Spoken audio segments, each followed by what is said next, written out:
প্রথমেই দেখবেন, প্রথমে আর্থিক খাতে যে নানা রকম বিষয়, ব্যাংকিং খাতে আপনাদের ব্যাংকিং খাতে মোটামুটি কিন্তু এখন এই বাংলাদেশ ব্যাংকের কিন্তু খারাপ ব্যাংক আছে সেগুলো পুনর্বাসন করতে চেষ্টা করছে।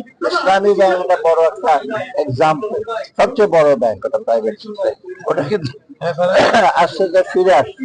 অন্যান্য ব্যাংকের একটা আইন হয়েছে ব্যাংক রেজুলেশন অ্যাক্ট, এটা প্রথম এখানে শর্তটা হলো যারা টাকা পয়সা জমা দিয়েছে বিভিন্ন ব্যাংকে তাদের টাকা পয়সা সরকার ফেরত দেওয়ার জন্য অঙ্গীকারবদ্ধ, মানে কারো টাকা মার যাবে না।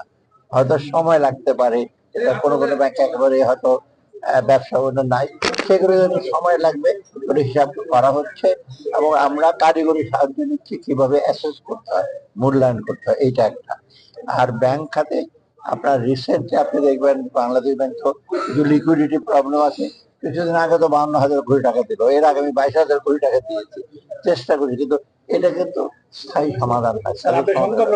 এটা তো বলছি যে এটা সরকার অঙ্গীকারবদ্ধ যে টাকা পয়সা গুলো পাবে, সময় লাগতে পারে, কারণ টাকা পয়সা দিয়ে চলে গেছে অনেক, এরকম পৃথিবীর কোন দেশে এরকম ঘটনা ঘটে নাই।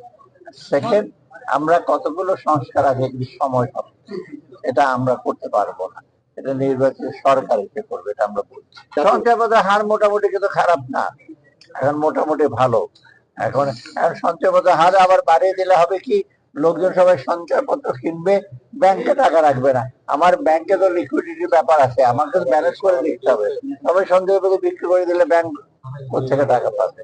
আর তখন আর কি সঞ্চয়পত্রের হার বাড়ে, সরকারের ইন্টারেস্ট কস্ট, সুদের আর এমনি বহু টাকা আমাদের দিচ্ছে দেশে এবং বাইরে থেকে যেটা